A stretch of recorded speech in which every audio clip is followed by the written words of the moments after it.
Story 1. Emile upset that she doesn't know my 5-week-old. If you look at my post history, you will see how overbearing my Emile was with my first child and how I refused to let it happen with my second. She showed up to our house 15 minutes after we got home from the hospital 5 weeks ago. DH answered the door. I was in the living room with my shirt off breastfeeding, wearing my adult diaper only. I exploded on her, kicked her out of my house, and told her she is never to show up here unannounced again. She definitely got the memo. She is only asked to come see the baby once, which is extremely different from my first go-round. She has continued to help with my toddler while I get acclimated with the baby, which I appreciate. I thought this arrangement was fine.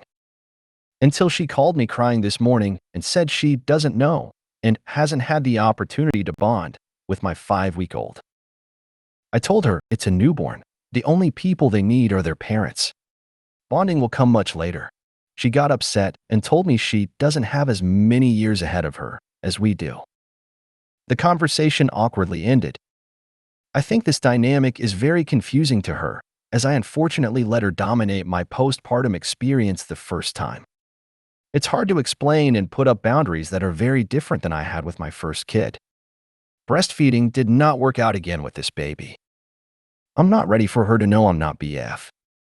I know as soon as she finds out, she will start trying to watch my second LO more often to play mommy. How do I politely shut down any attempts to watch my second LO unsupervised when the rules were non-existent with my first?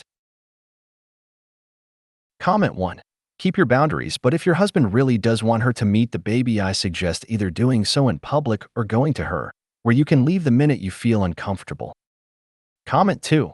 No, she abused you, your husband, and given the chance she will abuse your baby too. Comment 3. She abused your husband, she abused you, and now you are thinking about letting her get close to your child? Why would you even consider this? Didn't she do enough damage already? Comment 4. At the very least, tell her she isn't welcome at the Hell House. Unless your husband is pushing for a visit, turn her down completely. If she's emotionally abusive to her kids, why let her have anything to do with your child? Her visiting your child is all for her benefit. Comment 5. Maintain boundaries. If you do choose to have her meet your baby, it happens in a neutral public location where you, husband, and baby can walk right out. Comment 6. I don't have that many years left. Well, thank heavens for that, because this shit is getting old with you and my tolerance is at milliseconds, not years. I was over it with the first kiddo, and you're lucky you're getting another shot. That's about to disappear too unless you shut up about what and how I feed and take care of my kid and just chill out, Margaret. That's about as polite as I got. Congratulations on your bean, mama. Keep on fighting the good fight. Comment 7. I read a nice phrase a while back, parents bond. Grandparents visit. Comment 8. I'm proud of you. But why TF did your husband let her in knowing you just got home and were in a state of undress? What was he thinking? Story 2. Jane and Emile coming to visit, but not stay because we won't allow our dog. Preface. My Jane Emile has a small dog she is very bonded with. We jokingly call it her familiar. The little terrier thing isn't very well trained and loves chasing cats, which Jane, Emile, and File encourage. We have a pet cat who is a bit neurotic and gets a stress-induced urinary tract infection if she gets anxious, which ends up with a $200 vet visit. We've said they're welcome to visit. We live interstate, a 7.5-hour drive, but not bring their dog if they wish to stay with us, for the sake of the cat, or that's what we lean into. Turns out they'd rather stay in a caravan and bring the dog than stay with us, which I don't mind at all. They'll still bring the dog over, but she will have to stay outside. Wish me luck gritting my teeth as my ML will fuss over this. Comment 1. It's so weird to me when people fight so hard to be with your child without you. Props to your hubby for sticking his ground. I find it weird too. What are you doing or saying around my kid that you don't want me to know? Comment 2. She worries she'll never get to watch my daughter, and my daughter isn't going to know her. I don't get why people say stuff like this. What do they think is going to happen in private that isn't going to happen in public that will create some kind of magical extra intimacy? Teachers know their students without spending time in private. I didn't spend private time with my grandparents and had a closer relationship than the other 19 grandkids because of the special things I did, like sending cards or baking cookies. You get to know people by interacting with them, and if witnesses stunt that interaction, that's a pretty big problem to have. Comment 3. I will never understand people who insist on being with other people's children alone with no parents there. It's weird and I will not change my mind. Comment 4. I bet she is doing her husband's bidding and asking for time with your daughter. I would have told him where to go as soon as he made an inappropriate comment about my child. He would never step foot in my home or near my child. You were too nice about this. Comment 5. I know a lot of people on here are telling you to accommodate the dog, but the cat has no place else to go. That is their home. If MIL insists on bringing the dog, and she can stay outside. Comment 6. I'll call it a win since she doesn't get to stay with you. Comment 7. I have always gotten along with my in-laws, but we have not allowed them to bring their dog to our house. We tried it once years ago, and it was disastrous for me and our cats. In the nearly 30 years we have lived in our house now, the dog has gone to other relatives' houses when they stay with us. Same with my sister, who usually travels with her dog. It stays elsewhere if her family is staying at our house. This has never been an issue for them, and I marvel at all the JustNoMils who think it's okay to bring their animals into other people's houses. When we travel, we always hire a house sitter. It's part of the cost of owning a pet. Comment 8. You understand. We love the cat the way you love your dog, and we don't want our fur baby stressed. If she gets stressed out, we'll end up paying $200 for another vet visit after the stress triggers another UTI. Story 3. ML wants my husband to stay with him. My file has cancer and will be having the Whipple procedure done, which is a pretty complex and tough procedure. We live literally down the road from his parents, like could walk there if needed, with our almost 2-year-old. My husband and I both work full-time. My husband is an only child, and we moved back to his hometown when we had our baby to be closer to his family, so I really have no one and no support system here except for my husband and his parents. My ML depends on my husband more than I think is acceptable and goes ballistic if he ever says no, so there's a little brief background there. She mentioned to me about my husband staying there at their home if they need him post-surgery, which I think, and my husband agrees, is not acceptable and asking too much of him. We have been very supportive and helped as much as we can while trying to balance our own young family and our pretty demanding full-time jobs.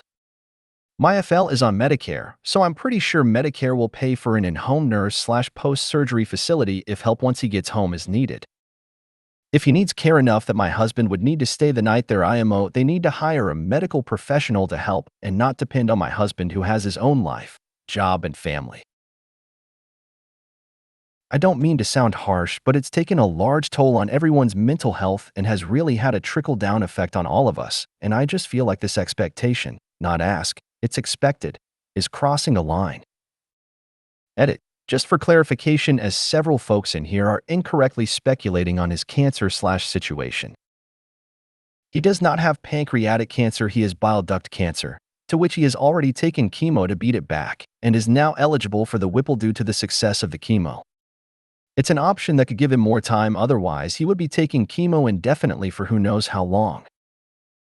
He also has mobility/balance issues that from prior to this medical issue, which just adds to the difficulty of it all, and my husband has already hurt his back running over to pick him up when he falls, which was like every other day, so I'm also concerned for my husband's mental and physical well-being. Comment 1.